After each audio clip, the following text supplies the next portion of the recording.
गेल ऑम्बेट की जो फैमिली है, पाटनकर है, उनके हस्बैंड, उनकी जो लड़की है और उनके जो सन इन लॉ है और उनका एक लड़का है, उनको मेरी संवेदनाएं व्यक्त करता हूँ कि गेल ऑम्बेट हम में नहीं रही है। मैं समझता हूँ कि गेल ऑम्बेट का जो कंट्रीब्यूशन है दो तरह का है। एक तो उन्होंने एकेडमिक काम किया है, लिखा है खूब, और दूसरा जो है वो एक्टिविस्ट भी थी। तो एक्टिविज़म के बारे में तो मैं नहीं ज़्यादा बोलूँगा, लेकिन उनका जो एकेडमिक काम है वो बहुत ही महत्वपूर्ण है। उन्होंने डॉक्टर बाबा साहेब अम्बेडकर की सोशल मूवमेंट पे काम किया। उन्होंने डॉक्टर बाबा साहेब अम्बेडकर की विचारधारा और फिलॉसफी पे लिखा, बुद्धिज़्म पे लिखा, महिलाओं की समस्याओं पे लिखा, और सोशल मूवमेंट पे जो उनका काम है उनको एक अलग तरीके से लोग सोशोलॉजी में देखते हैं कि उन्होंने एक तरीके से एक theory of new social movement buildup की है। तो मेरा ख्याल है गेल ऑम्बेट का कंट्रीब्यूशन बहुत ही ज़्यादा है। यदि आप मेरी राय में तो यह है कि डॉक्टर अम्बेडकर साहब की social movement, specially doctor Baba Saheb Ambedkar की जो फिलोसॉफिकल विचारधारा है, उसके ऊपर जो उन्होंने काम किया वो किसी ने काम नहीं किया। इतना सशक्त और अच्छा काम है जो मुझे नहीं लगता कि किसी ने अब तक किया हुआ है। तो ये बड़ी ही इम्पॉर्टेंट बात हमें समझनी चाहिए। डॉक्टर गेल ऑम्बेट जो है, मुझे याद आता है कि जब मैं 64 में मिलिन कॉलेज में था तो तब हमें मिली हम डॉक्टर एक प्रोफेसर थे और अविना डोरस थे, हम तीनों के साथ उनसे बातचीत हुई। स्लिम सी महिला स्टूडेंट जो पीएचडी करने के लिए, फील्ड वर्क करने के लिए यहाँ आई थी।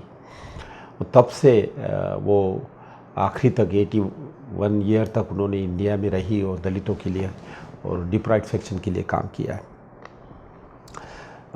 दूसरी बड़ी बात जो हमें समझ लेनी चाहिए कि वो एलिनॉर जेलियट की स्टूडेंट थी, मिनेसोटा स्टेट की रहने वाली थी, और कार्टलन कॉलेज जिसमें एलिनॉर जेलियट पढ़ाती थी, वहाँ उन्होंने अंडर ग्रेजुएट अपना किया और वो एलिनॉर जेलियट की स्टूडेंट थी। तो मैं ये कहूँगा कि दो अमेरिकन महिलाएं, जो एलिनॉर जेलियट और जो गेल ऑम्बेट है, इन्होंने ही डॉक्टर बाबा साहेब अम्बेडकर की सोशल मूवमेंट और डॉक्टर बाबा साहेब अम्बेडकर को इंग्लिश वर्ल्ड में, इंग्लिश लैंग्वेज में लाके इंट्रोड्यूस किया अमेरिका में और यूरोप में। ये बहुत ही बड़ा कंट्रीब्यूशन दोनों को मिलके है।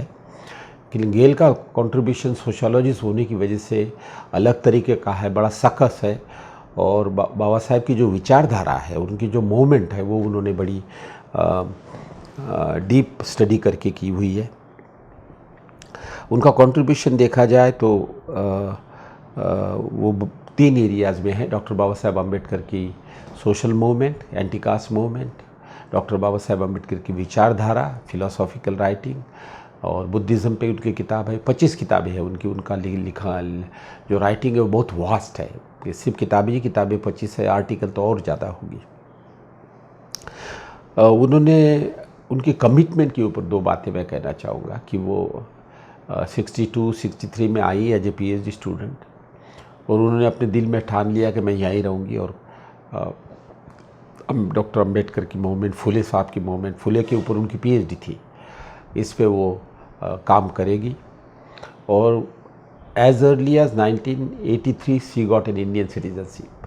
जब 42 साल की थी तब उनको इंडियन सिटीजनशिप मिली। तब से वो 62-63 से आज तक इंडिया में रही, और उन्होंने राइटिंग के थ्रू दलित और गरीबों के सवालों के ऊपर लिखा। मैं ये कहूँगा कि दूसरा उनका एक इम्पॉर्टेंट एडवांटेज था गेल ऑम्बेट का, वो ये था कि वो अकेली महिला है, और भी थोड़े होंगे लेकिन जिनको मराठी अच्छी तरह आती थी। उनके हस्बैंड जो पाटनकर थे, जिनके साथ उन्होंने शादी की, वो भी एक्टिविस्ट थे। तो उन्होंने मराठी भाषा को पढ़ा, क्योंकि उनका पीएचडी थीसिस फुले के ऊपर होने की वजह से उनको ज़रूरी था कि वो मराठी करें। तो उनकी जो बाबा साहेब के ऊपर और अम्बेडकरी मूवमेंट के ऊपर जो राइटिंग है, बुद्धिज़्म के ऊपर राइटिंग है, जो मराठी लिटरेचर था, खैरमोड़ी के वॉल्यूम कहो या और राइटिंग कहो, वो सबसे इम्पॉर्टेंट बात है कि जो बाबा साहेब की न्यूज़पेपर है, बहिष्कृत भारत, मुक्तनायक, समता, जनता और प्रबुद्ध भारत, ये वो सारी पढ़ती थी। और इसलिए उन्होंने जो इंग्लिश में लिखा तो उनको उस राइटिंग का मराठी में जो बाबा साहेब ने लिखा उसका आधार था, इसलिए उनके राइटिंग में बहुत डीप वो सकस है, ओरिजिनल है, और इसलिए उनके विचार जो है बाबा साहेब के प्रति बिल्कुल रियलिस्टिक आते हैं, क्योंकि मराठी लैंग्वेज में उनको लिखने का मौका, पढ़ने का मौका मिला और उन्होंने वो विचारधारा वो लाई। सिर्फ इंग्लिश लिटरेचर पे रहती तो थोड़ा सा कम हो जाता। तो ये उनका जो कंट्रीब्यूशन है एकेडमिक में, मैं ये कहूँगा कि बुद्धिज़्म जो है, जो बाबा साहेब अम्बेडकर की पर्सपेक्टिव से उन्होंने वो किताब लिखी है, बड़ी ही अच्छी तरीके से बाबा साहेब की जो बुद्धिज़्म के बारे में जो आर्गूमेंट है कि बुद्धिज़्म क्यों एक्सेप्ट किया, बुद्धिज़्म का इसेंस क्या है, ये सारी जो विचार है वो उन्होंने वो उस किताब में लाई। डॉक्टर बाबा साहेब अम्बेडकर का वाकई उनके ऊपर विश्वास था, और फुले की स्टूडेंट होने की वजह से महिलाओं के इशू पर उनका काफ़ी तवज्जो थी। तो महिलाओं के सवालों को, जो महिलाओं का ट्रिपल एक्सप्लॉयटेशन है, जेंडर भी है, कास्ट भी है, गरीबी भी है, वो उसने काफ़ी इफ़ेक्टिव तरीके से लाया है। लेकिन मैं सबसे ज़्यादा इम्पोर्टेंट इस बात को भी दूंगा कि मेरी समझ में ये है कि जितनी अम्बेडकर साहब की फ़िलॉसफी की इंसाइट और अच्छी तरह समझ गेल ऑम्बेट ने अपनी जो किताब में लाई है, अम्बेडकर एंड डेमोक्रेटिक रिवोल्यूशन, वो किताब उतनी किसी ने नहीं लाई। लेकिन अनफॉर्चुनेट बात ये भी है कि जो हमारा इंटेलिजेंस सेक्शन है उसने उतनी तरह उसको पढ़ा नहीं और उनकी विचारधारा को सामने नहीं लाया। गेल ऑम्बेट ही ऐसी है जिसने बाबा साहेब की कास्ट के ऊपर की जो राइटिंग है, कास्ट रिलेट कैसे करना, कौन से तरीके हैं, लेकिन साथ साथ डॉक्टर बाबा साहेब अम्बेडकर के जो आर्थिक विचार है, इकोनॉमिक फ़िलॉसफी है, डेमोक्रेटिक सोशलिज़म जो है उनकी राइटिंग, और मार्क्सिज़म के से डिफरेंसेस जो बाबा साहेब के हैं वो, तो बाबा साहेब की इंटीग्रेटेड फ़िलॉसफी जो है वो अच्छी तरह समझकर और इंसाइट देकर यदि किसी ने लिखी होंगी तो वो मेरा ख्याल है गेल ऑम्बेट ने लिखी है। उनके चैप्टर में वो एक उनके किताब में वो एक चैप्टर है अम्बेडकर्स फ़िलॉसफी। वो मैं कहूँगा कि जितने भी अम्बेडकराइट है, जो जिनको अम्बेडकर, बाबा साहेब अम्बेडकर की राइटिंग पे और उनकी विचारधारा पे समझने की इच्छा है, उन्होंने वो चैप्टर वो पढ़ना चाहिए, वो किताब पढ़नी चाहिए। तो और एनलाइटनमेंट और समझ बाबा साहब के ऊपर जो समझने वाले लोग हैं उनको आएगी।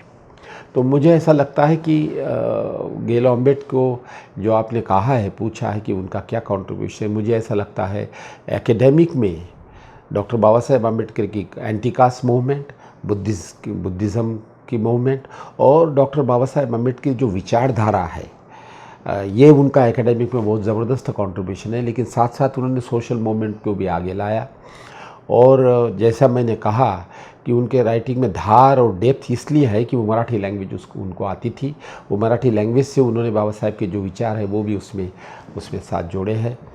और एक्टिविस्ट भी थी, जो महिला पीएचडी करके आई है, पीएचडी के लिए आई, मेरा ख्याल है 25 साल की होंगी, तब से उन्होंने पूरा लाइफ अपना इंडिया में बिताया।